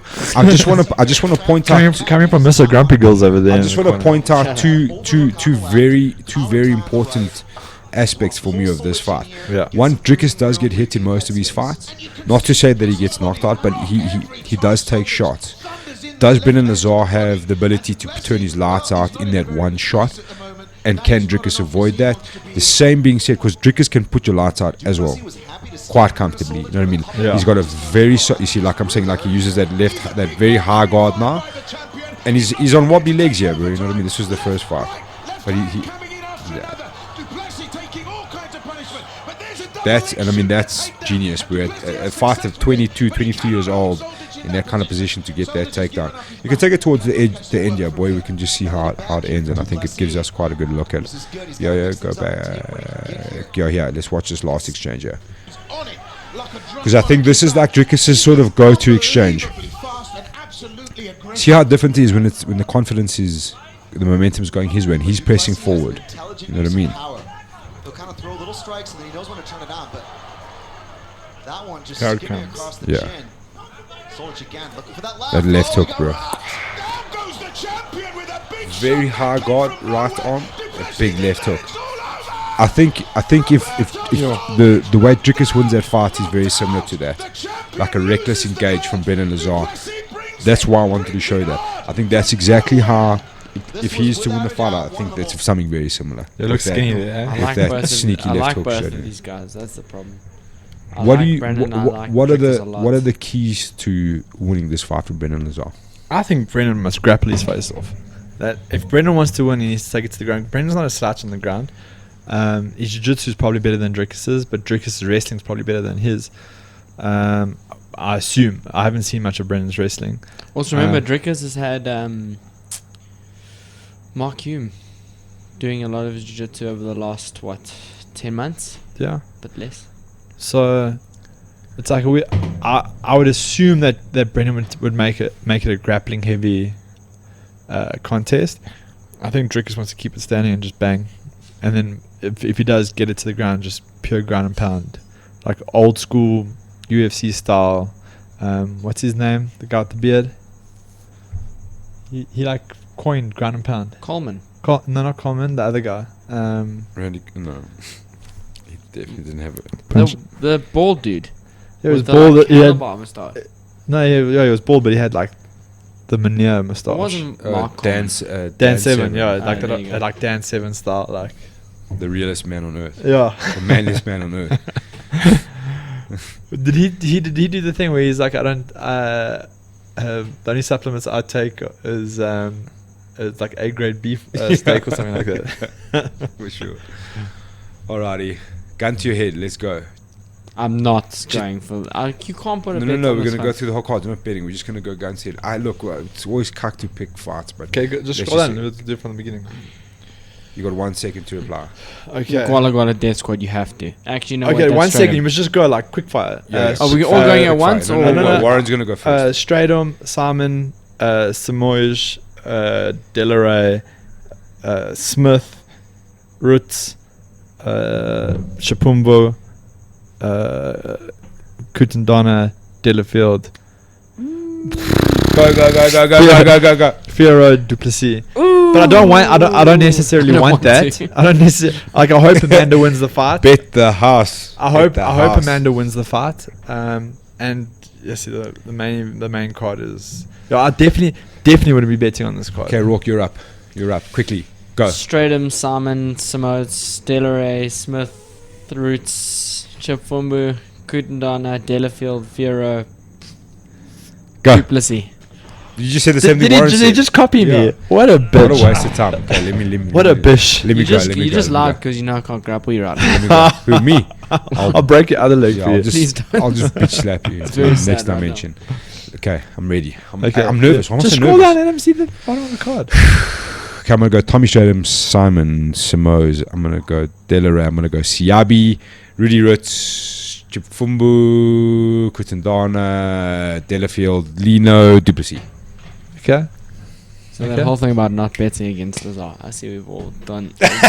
We didn't bet any money. We just took a fly. Yeah. Listen, before let's we go, let's do a accumulator for this one. listen, before we go anywhere else, Go see what the accumulator is. And then for what that. we'll do is all of the money that we win goes to. this podcast is proudly Zebra brought Mats. to you by Bet Exchange. Is it? Listen, please go to before you do Whatever anything, we do, whatever we before you do win anything, on this accumulator is going to Zebra Mats. Yes. direct deposit into Zebra Mats To account. Lucha. Sorry. Listen, Where am I going? can you hurry? Where do you want me to go? I don't know how Dude, you betting don't have- works. I can't help you. Where do you want me to go? Go to Bet Exchange. No, but he was saying he wanted to go somewhere else. Yeah, KSW. But carry on here, dude. Literally, I'm about to blow you guys' minds. This is with the walkout. the greatest. Okay, let's do the accumulator and then we'll Oh, this take is it from there. annoying. How do you do an accumulator? I know how to do an accumulator. It's just this is I feel like I could be one of those like. Do they still do those things? Remember those like call agents? You could call a chick and she would like talk sexy to you on the phone. Okay, let's. Do you think I could do that? Okay, so Tommy Stradham. Okay, Mr. Buffet, I need you to Did it undo pick your it? zip. No, I didn't pick it. No, still nothing. Remove Click on the middle. There you go. your Okay. earphones. How do you do this? What is going Okay, on there, here? I know how to do it. I know how to do it. Are you placing the bet kind of Delaray. thing? Are we going with Smith or We're Delaray, going with Smith. Delaray. Yeah. I went Siabi. So Yerks, go where you want to go. Roots. Oh. Chip Wumbu. Donna? Guys, feel free to make the exact same bet that Roarke's made. He guarantees you your money back. It's crazy that Manon's the favorite, eh? Okay. Momentum. How much? 100 bucks? Inactivity, something we didn't talk They'll make about. 13 grand. $100? 15 grand. Not a bad bet. Not a bad bet. You got $100 lying around, fellas. This is also. Gooi it. Hey, you can get $7,000. Okay, wait. There's. No, but he's going to put in at Another least 50. 25 and you put in 25 and then we got $100. What and happens if we only bet on the underdogs? How much do you think we're going to make? $1 million. Well, let's check. Dollars. Statistically, that is such a bad idea. Okay, if you're going to be negative about it. No, have you ever watched the MMA Junkie?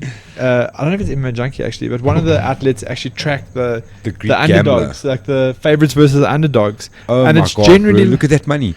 If you bet $100, you will win 36 trillion rand. Is that like 334,000? I wish No, we it's could get. 3,674,930 They'll rand. never allow that. Or for bet. 100 rand bet. They will never allow that bet. They will tell you to fuck right off. Or for 100 bucks. Listen, But if Keith Ho will call you himself and say, "Dear Mr. Buffet, fuck off. We are not accepting this bet." I guarantee you, there's no ways they'll allow. They do a like they follow the. Bro, how many zebra mats could we buy with 3.5 million? Could pad your whole house easy, bro. And that's Walmart's included. And we'll just make a building out of zebra Well, 3 mats. million you could build the 4 Elements warehouse and mat it. For that win, you could Cool, build I'm it and gonna mat put it. my $100 on the underdogs in. Okay, Um, for sure, go to KSW now. And so they they- haven't given Cornebla much of a chance. Fight. So they follow the favorites versus the underdogs, and it's generally like almost even. So it's almost like if there's 12 fights on the card, it'll be like a 6-6 or 7-5, and that's how it. So like betting only on the underdogs. Just go to their page, bro. On Facebook or YouTube? On YouTube, that's where I watched it. There's also that Greek gambler that the UFC always punts. This The one. Greek gambler. Yeah. Oh, stand up, man. Boy, we need the sound, eh? And we need this to be full Did screen. you guys hear about the latest YouTube copyright where they can cut your video Focus. even if you just Focus.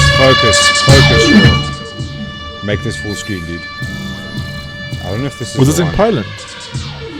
No, this is not the one, bro. Go out of here. Just go to KSW's YouTube page. Listen, so They can cut your video even if you sing a song, like if you guys sang a song by a copyrighted artist, they can. so what should I sing? This one there. That one? Yeah. This is the one. It says dude. here that you've watched this 30 times. Time for the fight of the night. Was that Pudzianowski on the front there? Yeah. Has he like slimmed down?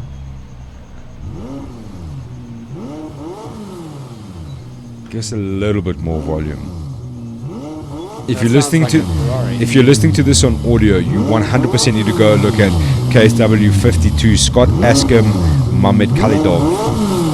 Roarke, move the cursor, China. Okay, we're for sure not going to watch all 6 minutes, but just so you get an idea. Dude, how crazy is this setup? Hey? So the screen lifts to like let you do the walkout. Ever since joining the KSW I'll get ranks, goosebumps watching this he shit, has dude. been on fire. Overwhelming foes with his offense fucking and cool leading walkout them so far, to really. terrify. Walkout song of the Here year. to add even more fuel to the flame is the How cool is this KSW dude, though? middleweight champion from Zach, American Top cool Team. Bruce Buffer, hold my beer. He is Scott Askham. Look how this dude comes out, bro. This is the best thing ever.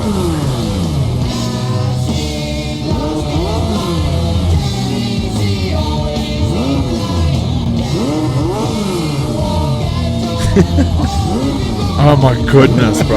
Dude. Is that a McLaren? Yeah, dude. Yeah. 570 GT. Scratch that, it's a 600 LT. Pretty efficient in his energy output. Okay, cool. We can go to the next one. But how gangster is that, dude? Where have you ever seen that? I love how the like KSW, it's all about entertainment. They don't give Bro, a it's the shit. best thing ever, bro. Did he get a split decision against Khalidov? I think so, yeah. You know, Mohamed Khalidov got offered a UFC contract and he declined it. Dude, look, how crazy is this setup, dude? It's insane. What is this now? Mercedes. This is the other dude. This is Khalidov coming out. AMG GT. Okay, his song is the cheesiest fucking song you've ever heard in your life, which is a Never bit is a disappointing. wolf hungrier than when he has to climb the hill and get to Or leave when he the hasn't pack. eaten. Asker's walking, he's like, I just fucked this dude up from the walkout already. Yeah. Icon comes back to prove I just walked out to Iron Man, bro. legends are real. Warren once said that to me. He said, "You've just smoked this guy in the walkout." Then that guy proceeded to beat me. Did I? Yeah, in my first fight. I got judo thrown next levels. It's like, I feel like this is what they play at Mythos on your birthday.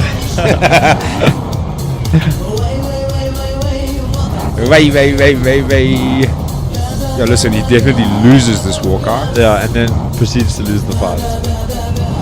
So this What is is that, the a middleweight. SLS? It's an AMG GT. So this is the middleweight championship title fight. That's correct, So this sir. is Drickus' weight division. That's correct, sir. This is possibly Drickus' next fight, which is correct, sir. Okay, cool. That's it. How lucky would it be if we could get Drickus to drive out in like a rattle? Or in his own bucky. Oh, and a bucky. Oh, Yes, baby. Please, Drickus. Do it. In a Hilux. But Do it for dude, South how Africa. crazy is that whole fucking scenario right there? Yeah. That's the mental. maddest shit I've ever seen. I couldn't stop. I probably did watch it 30 times, if I'm honest with you. You know what could top this? Is if someone got... Did you ever see that video with Tyron Woodley and Gamebred in Ken Block's car? No. They like so Ken Block does this thing with them, right? Imagine as an entrance, you got Ken Block to do like That'd a be pretty gangster. loop and then. I feel end like, and who was stop. it? Which one was it? Michael Owen or Bret Hart who ruined the slide down for us? Oh, it was Owenhart. Yeah, that was hectic, bro. You still can't find that video, huh? Yeah, he ruined the Fuffy slide in for us. What? Because he died. Yeah, he died in the ring Yeah, in he did WWE.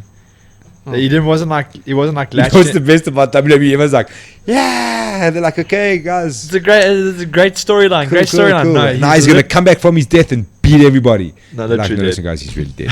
yeah, cool guys, cool storyline. Let's get on with the show. Listen, guys, he's really dead.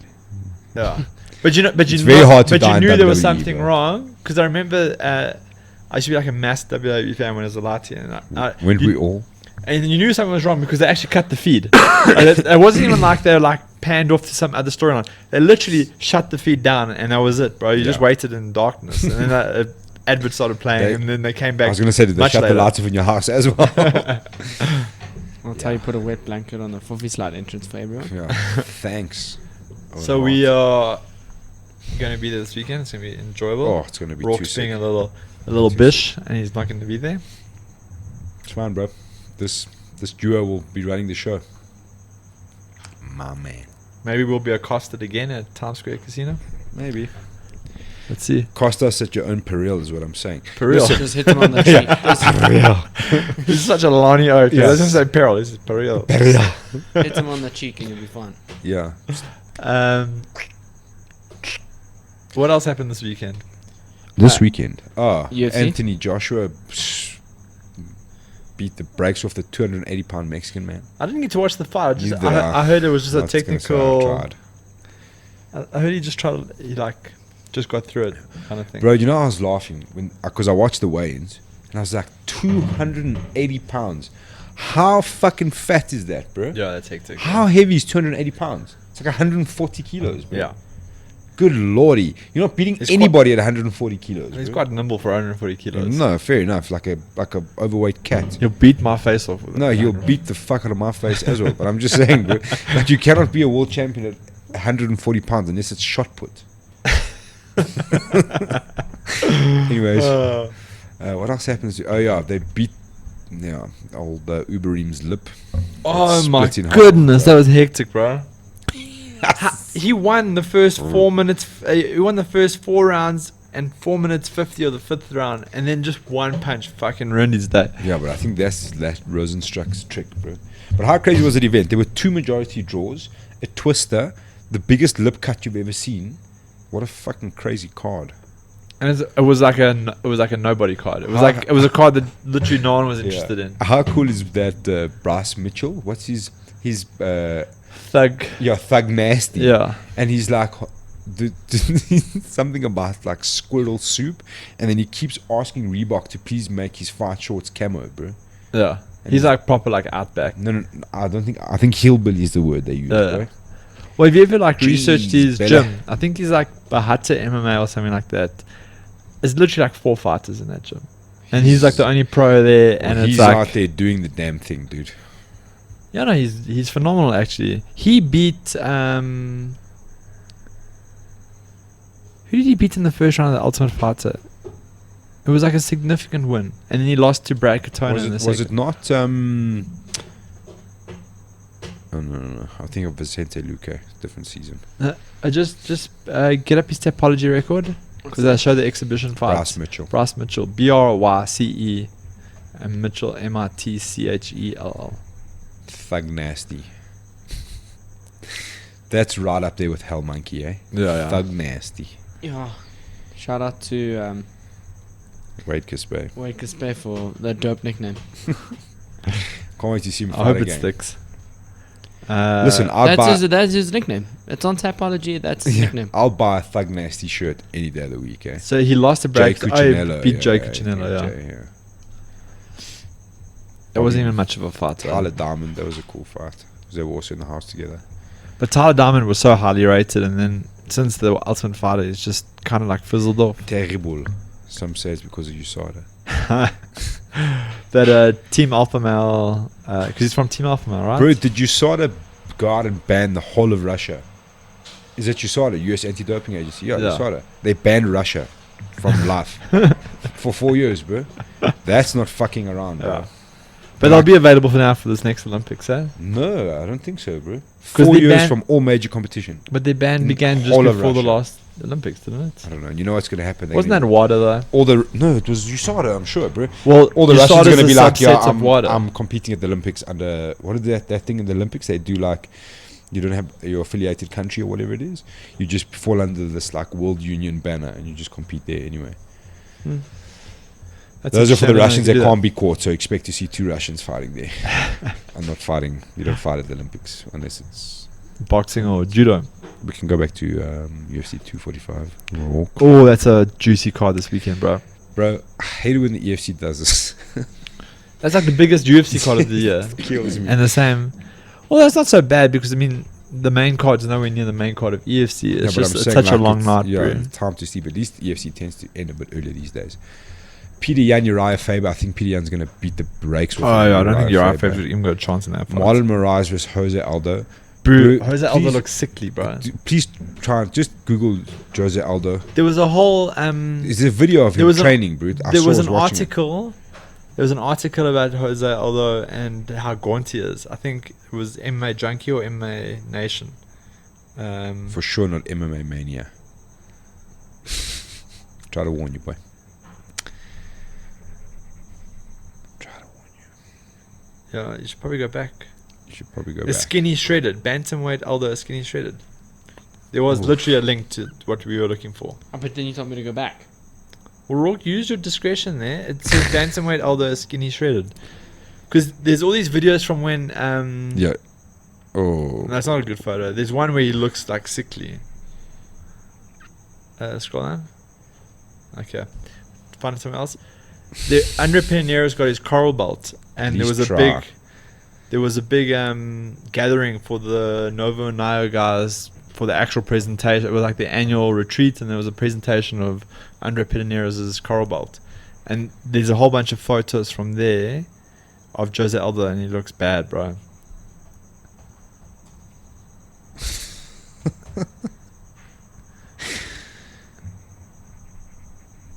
For sure go to that.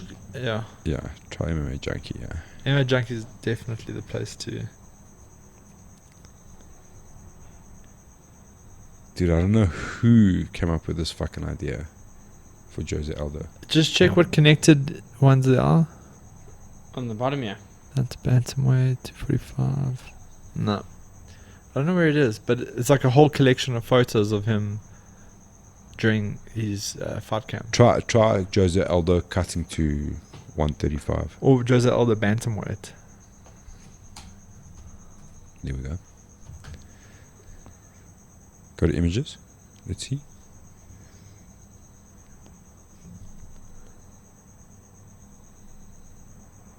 Four days ago. That's the full picture.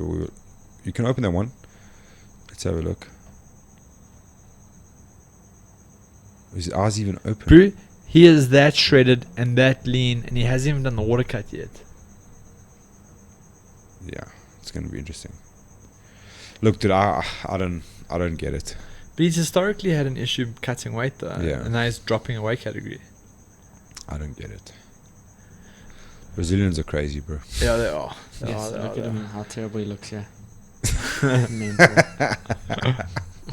Did you see that thing from... Looks sickly. From... Look, dude, Even Marlon Moraes is a fucking murderer. Did you see Aljamain Sterling's post about the Marlon Moraes fight? So he took it on like I saw. I didn't read the whole relatively thing. short Yeah, notice, and he was saying that it was the first time he's ever been in there, and he hasn't been like nervous for a fight. Normally, like prior to the fight, backstage, he's kind of like questioning why is he doing this and all of that. Yeah. And he said he walked in there and was so overconfident and whatever, and this like knocked him into a new solar system, and he was just like going through like how it felt and actually taking a jab at himself. But like, you know, he normally dances after every win, and he did the infamous like dab knockout, and like you're just having a go at himself.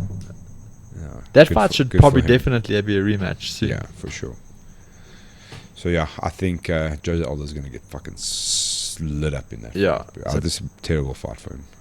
I think Peter Yan, Marlon Moraes, Nunes. Amanda Nunes, you've been reading me. This is intriguing, bro. I hope Nunes, much as I don't like her, beats around him. I hate cheaters.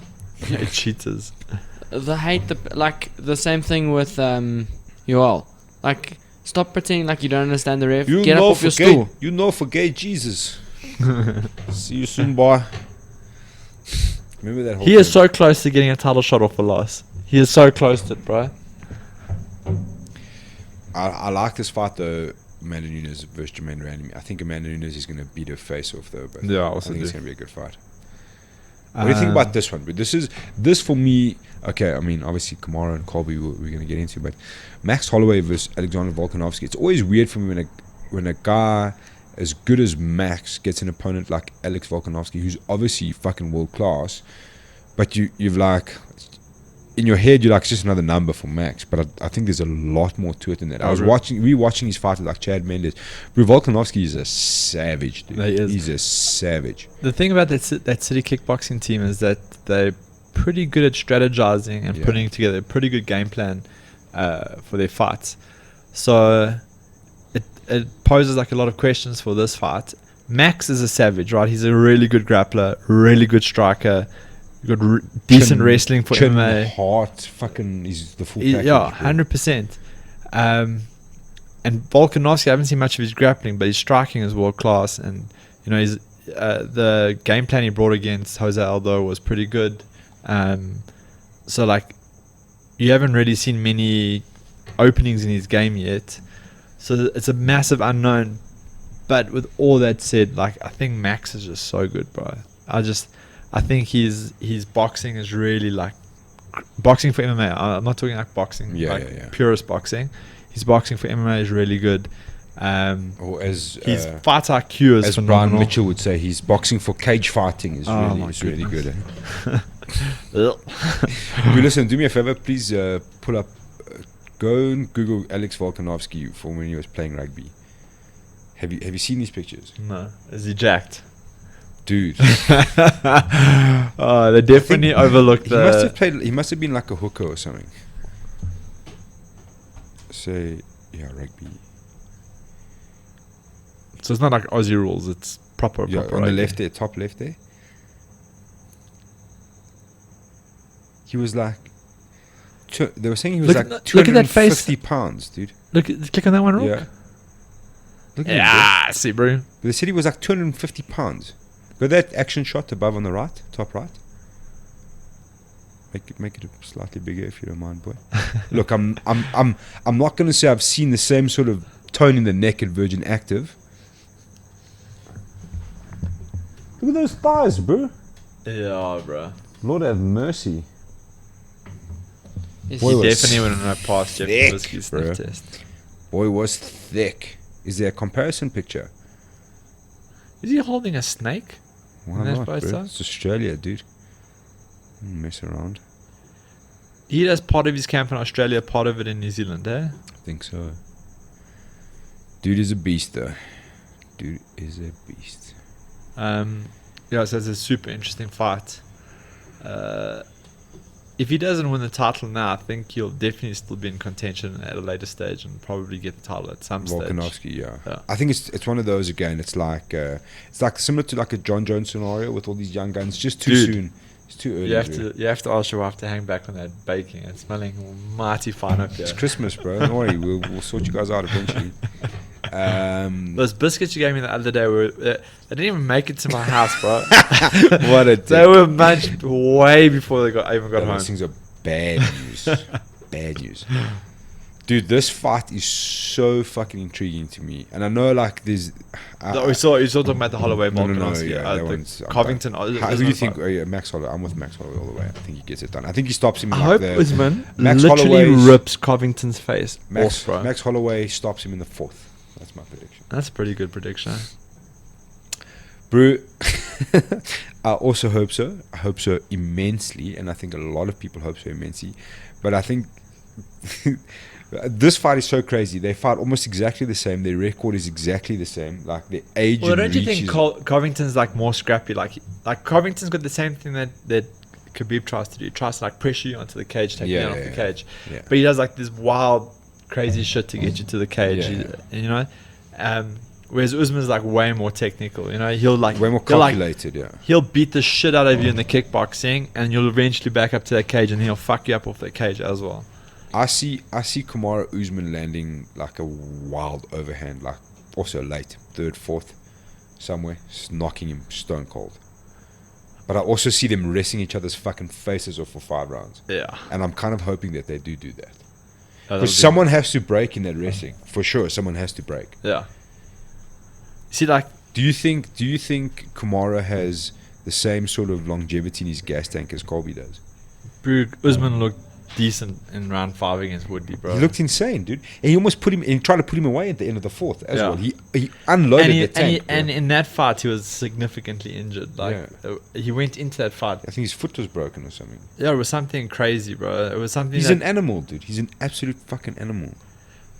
Covington actually went on a podcast or a radio show recently and was talking about the fact that he was almost cut after the Damian Maia fight. Yeah, so... Or before he was actually technically cut before the Damian Maia fight. Yeah, that was when he created this whole persona. Yeah, and then he did that whole like speech Genius, afterwards, and they were like, Genius. okay, now there's so much interest in you. Genius, bro. They kept him on. So this is like all the narrative that I listen to about Colby Covington.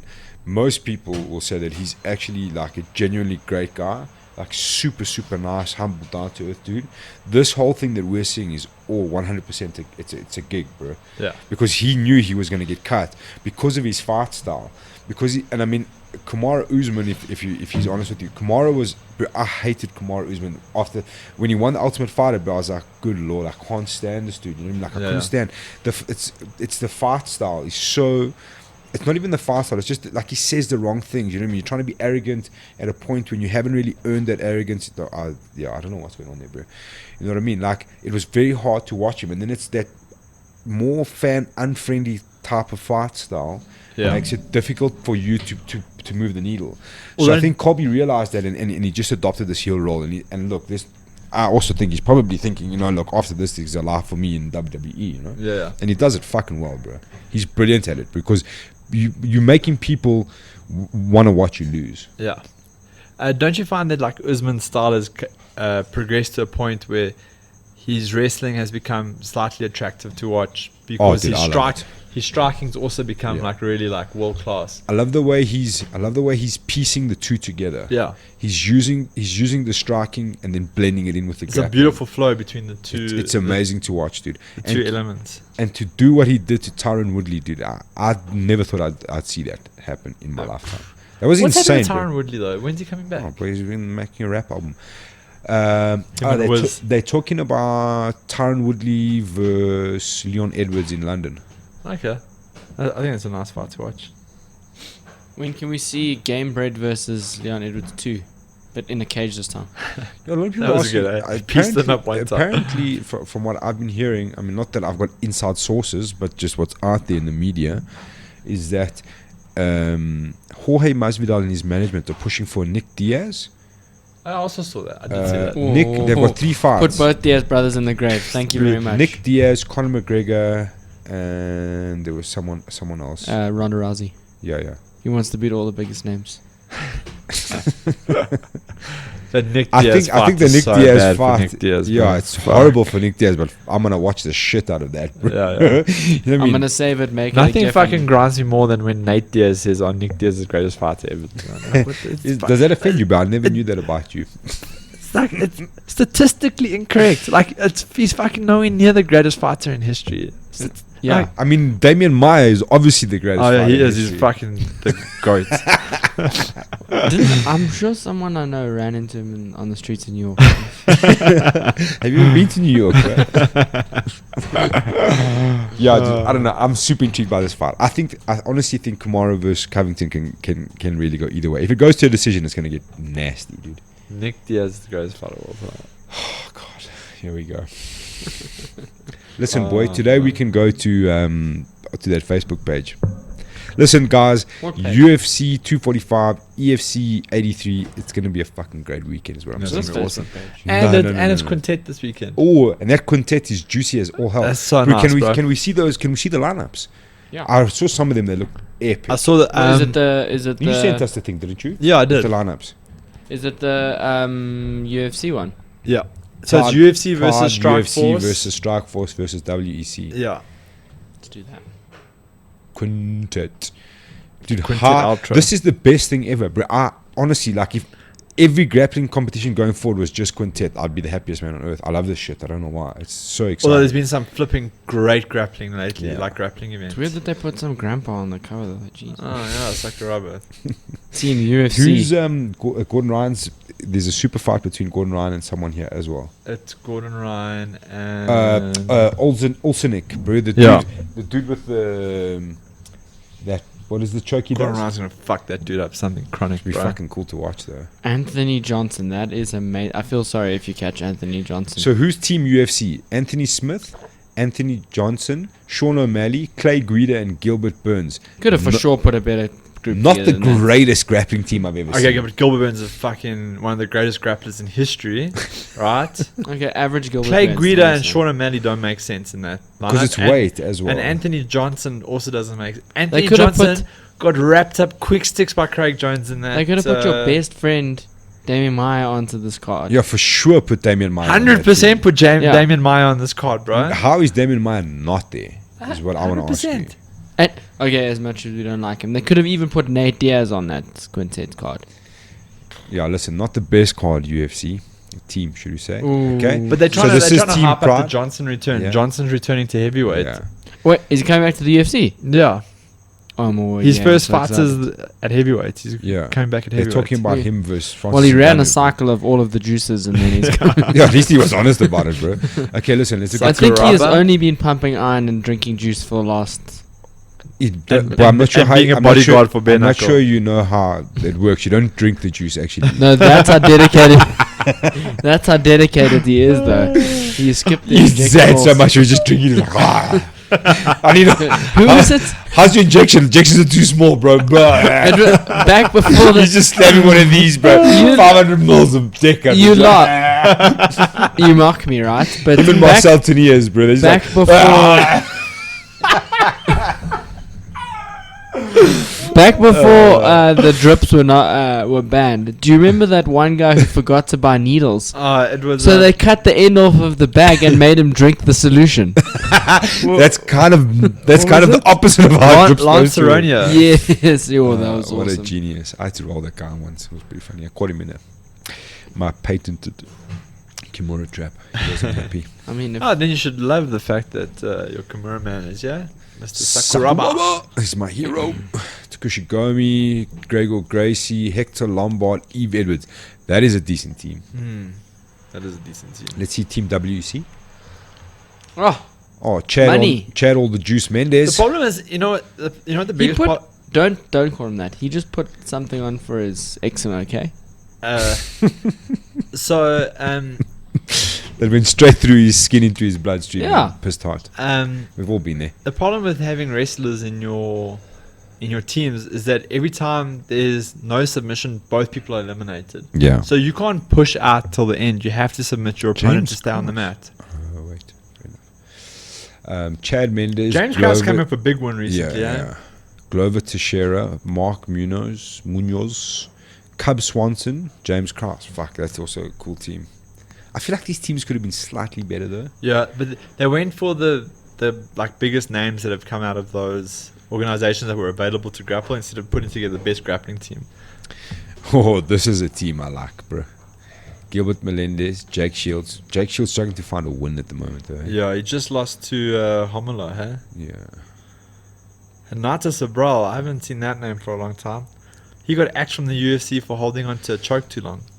Let's check at the super fights here. Josias Cavalcante is a good add to there. Gordon Ryan versus Alexia Olenek and Cynthia Calvillo, who replaces previously announced Pearl Gonzalez, takes on. Danielle Kelly. Didn't Pearl Gonzalez just break somebody's leg? She broke someone's arm, wasn't it? Yeah. And Craig Jones and who's that? Fredson Pashao. Ah, I couldn't see. I'm surprised I didn't put Fredson in the WC team. Very cool. Very cool. Yeah, honestly, I don't Very think the cool. UFC team have a chance in that. Yeah. I think those are. Well, here you go. wrapped up quick 35% say UFC, 22% So say that's Pride, because they're all UFC fans. bro. 26% say Strikeforce. sticks. Well, I don't know if you guys know the history of MMA Junkie. You know, it was funded by the UFC Yeah. for a while, and that was their primary content. Was Same as because us, we're funded by EFC. I wish we were funded by And UFC. Monster. Yeah, and Monster. Thanks, Monster. Listen, just quickly go on to Facebook. Let's go. Well, we messed this up the last time. Didn't you get a question from someone about? Oh yeah. something? Sorry. From an anonymous person. From an anonymous. I don't think it's person. anonymous. I think her team put it out as well. Rodney van der Vlucht. Basically, Amanda Lino's team was hitting out at Restonic for sponsoring a foreign athlete as opposed to your local athlete. But that's not the first time. So let me lay it out for you. This is the way I see it. Obviously, where Amanda and her team are coming from is obviously a frustration with the general MMA scene at the moment. Money is not; it doesn't come easily. Sponsors are hard to come by. It's very hard to make a living as an MMA athlete. Even someone of Amanda Lino's stature, who should be earning good money, should be making a living out of the sport, considering where she is. So to see a big sponsor like Restonic sponsoring foreign fighters is obviously quite difficult. You know what I mean? It's very tough. You know, it's cuck to see. That being said, I don't think Restonic is. It's all got to do with the fighter. Yeah. They also sponsor Brendan Lazard. They're Brendan's main sponsor. Max Merton, All the guys that have come back from the fight have been sponsored by Restonic. They kind of continue that. It's a continuation of sponsorship from the fighter. That's the way I see it. I don't think it is cuck. I would love to see our athletes being looked after by our big sponsors that are involved in MMA, but I don't think it's. I think it's more a continuation of the. It wasn't like fighters, an intentional trying to stick it to the local it's not like fighters. we're not back in the. It's a continuation from the fighter. I think Restonic also like they like struggle with like what's acceptable by the MMA community, you know, like for sure. Send us a bed, Restonic. When they posted that thing of Rudy sleeping on the Restonic sign at Times Square, like that was tacky, bro. That was like properly tacky. And I don't think there weren't many people that took kindly to that. Sometimes that stuff's just done for like shock value, you know. Maybe they did know. They're like, well, you know, this is going to get us some beats, so, you know, but it's not the right thing to do. But I don't know. Anyway, I mean, Amanda, sure. Maybe let's send Amanda a bed and we'll forget about all of this. Just quickly in closing, before we go deep into the reads, what was the page we were looking for? You can go to the page, we shall not say its name. Which one? Real Talk. The page that was hijacked and then renamed. The page Why that we was going hijacked and renamed, or Yes. the real? Just the thing on the Real top Talk? there. The one that was hijacked. Oh, the No, EFC there's athletes two. one. Yeah. This one. This one that was Well, just my hijacked. my favorite group. So whoever was EFC This fans week's- from around the world, here we go. This here we go, week's here we go. waffle proudly sponsored by Andre, that guy who doesn't like the waffle. He's loving our waffling, bro. I'm looking for a wrestling, MMA, judo, karate trainer. Jeez, bro. That's a diamond. I want to start a career at wrestling and MMA. Please help me. First of all, which one do you want to start? Oh, he's not in this group. Yeah, there's no chance I'm. Tag Guy Lazarus. Tag Guy Lazarus. There's Trust no me, chance. trust me. Yeah, Why we are you go. putting my name there if you can't tag me? And it's my name tagging them. What the fuck? Listen, whose needles are these? These are my Sultanias. Oh my goodness. I think those belong to Max Merton, bro. Hey, Max, we found your needles. Jeez, I could. What is this brand though? It's called Big Injector. Big injector. For when the regular injection just won't do it. Listen, keep going. This is boring. This guy's giving away a free combination of needles. Somebody tag Max Merton, please don't do that. And he's going to do it with my name. What a dickhead, eh? Roarke, you're causing some serious trouble here, bro. I'm not gonna Keep take going. it. What's this? Oh, the My contact. favorite so far. Here we go. Yes. Oh, Yes. This is what I'm talking about, bro. Told you got to come to this channel more often. Oh, this reminds Bro, me. this is phone booth boxing. Eh? These oaks are not messing Bro, around. this dude. reminds me of that Aussie Man Reviews one where it's like, fuck you now, fuck you now, fuck you now, fuck you now, fuck you now, fuck you. Please play that next. It's Dan 7 versus. Listen, the boys are fatiguing now. They're like, oh, he's taking some shots. Oh, he's fired one back. I like the dude in the alleyway, so you can't run away. Oh, what's to setting up a rear naked choke here, bro? How gangster would it did you see be? the granny get involved? How there? gangster would it be if the oak just threw in 2 hooks and choked him out, bro? Oh, yeah, 100%. Please go to that. How much do the EFC fighters earn, guys? $5,000. 2 million downwards. What did you type? 500,000. Why are you putting this? How to increase strength, power, stamina, skills, and speed, and how to train wrestling Rourke's and knee mixed got martial raped on arts. the weekend. He's just trying to ruin everyone I else's feel like there's an opportunity. You see, bro, things are. Oh, no, Check never at mind. this. Do you work out on the air? That's how you increase your speed. You know what? I feel like the dude giving away the big injections has got a business opportunity there below. What else is cool on here? Okay, Raymond Ahana, for sure, get this guy a fight. Here we go. Oh no, it's the lip. Let's have a look at the lip. Let's have a look. Oh, it just doesn't. It never gets better. Do you guys remember that game? There used to be like old Nintendo game where you could like undress the lady. You had to like. You know what I'm talking about? This looks talking about call girls, and now he's talking about undressing a lady. Where is EFC located? Earth. In my heart. Hey guys, I'm a boxer at Sanabo with a record of 7-1. In case you don't know what that means, it's 7 wins and 1 defeat. How many fights must I at least have to join EFC? You know, I love how guys tag grab card. That's my best, bro. That's my best. Yeah. Yeah. Please go get the Aussie Man Reviews one where they nah fuck you. And that's how we end it. Yeah. We should actually change the show just to like short videos and memes and MMA 9-second. I think it's Dan. Just type Dan 7. It should give you. It'll be one of these men ones.